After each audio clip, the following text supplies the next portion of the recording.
You've heard me stand up for VMI. VMI is one of the great institutions of our state.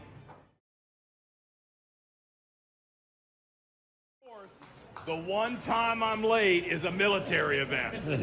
You know, I try to be on time, and they had me downtown. I was speaking to the Richmond Crusade for voters, not normally Republican voters, but that's been one of the themes of my campaign, is to go to talk to people who might not normally vote for me and try to at least get them to give me a shot and hopefully find some place of commonality where at the end of the day we'll be able to solve some of the problems that have been really plaguing the state for a long time. And I will tell you, as someone who's been on the front row to watch bad legislators do bad things, you heard me at WRVA, one of the reasons I quit the job was I got tired of watching foolish people make really stupid decisions.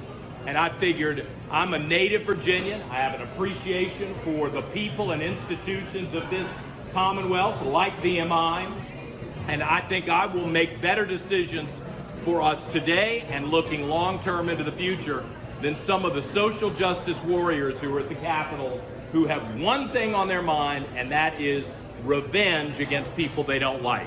And I'm tired of it. I'm going to try to bring reasonable, responsible, respectful, and fair judgment to the decisions that we make at the Capitol. That's why I quit the job, and that's why I'm here tonight. Awesome. Republicans always talk about low taxes, and that is important. That is imperative if we want to keep our status on the East Coast as a destination for businesses and jobs. The Democrats have decided that they're going to go after that. You know, even Mark Warner and Tim Kaine, when they were governor, they would not have touched the right to work. They understood that that is the magic way that we get businesses to come to Virginia and not to some of the other states north of us. If we lose right to work and everybody's forced into a union, if we have economically illiterate legislators who give us a $20 or $25 an hour minimum wage for the 16-year-old kid who's popping popcorn at the movie theater, you're going to see a collapse of Virginia's economy, and we're going to see those jobs going right across from Bristol, Virginia to Bristol, Tennessee. You need somebody who's actually balanced their own checkbook, worked with a major firm and understand how money comes and goes. And I was the communications director for the U.S. Chamber of Commerce. I've talked to these CEOs, and you've got to have people at the Capitol who know how to talk that language and won't stumble into stupid mistakes that put us at a disadvantage all across the United States. Virginia is in a great position if we get responsible leaders going forward. And then I'll just talk for a moment about education. You've heard me stand up for VMI. VMI is one of the great institutions of our state. It was very disturbing to me that the leadership of VMI just a few years ago, and I'm, you know, somebody whose grandfather was, it was the pride of his life that he graduated from VMI in 1925, that the first Virginia governor from VMI, let's just be polite, put everybody at VMI in a very difficult position and believed some really atrocious, manipulative lies designed to turn that school on its head. And I'm not a sucker. I was a investigative reporter here in Richmond for a number of years.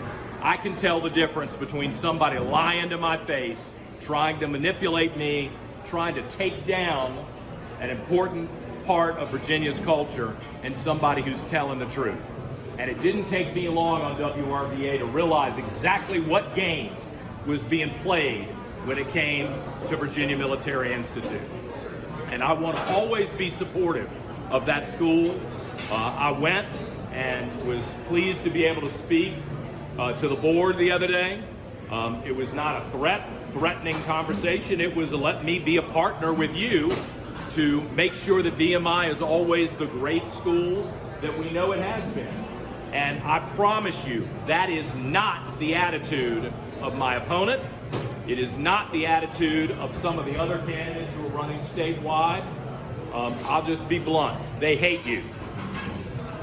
They hate you. And they would love to take you down. And I don't feel that way. And I'm going to stand up for Virginians, and I'm going to stand up for the best of our traditions and try to put us in a better place at the end of whatever time I'm granted at the Capitol, so that more Virginians have more opportunities. We have shared peace and prosperity going forward.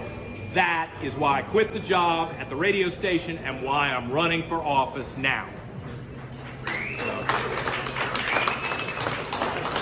For those of you who are in Richmond, and I'll wrap up with this, and this is probably the most important element of this. I watched what happens when you've got a government that is arrogant and reckless and irresponsible. We all saw it in 2020 and 2021. We had a governor who was not capable of defending the capital of Virginia. They let the police be pelted in the face with balloons filled with urine and feces. They let my friends, cops, go into the precinct and have Antifa go behind it, barricade them in, and set the building on fire. And nothing was done about it. They let little old ladies be attacked in downtown Richmond, and the little old ladies were smart enough not to go public because they knew there'd be a round two that might have killed them, because they couldn't count on the Democrat governor or the Democrat mayor or the Democrat city council or the Democrat prosecutor or the Democrat members of the House of Delegates. And quite frankly, because I'm a truth teller, they couldn't count on the Republicans either. And I stood up every morning and said, no, we're not going to tolerate this in my hometown. That's still the way I feel. And every time I see one of these agitators start talking about, let's get in the streets and let's show people how it's done, referencing back to 2020, it makes me even more adamant that you've got to have strong leaders at that Capitol who will protect everybody from the violent amongst us. And we need to put them in prison and stop this right now. So that is part of my motivation. I grew up in a Virginia that was a proud state with decent people who had worked through much of the racial animosity that many people suffered through in previous generations. And in my lifetime, I'm not letting it go backwards. We can have decades ahead of us where there's great prosperity, there's great economic vitality, and where all of us live together in peace and prosperity. And that's why I want to be the lieutenant governor. And I will stand up for you every single day I'm in that job.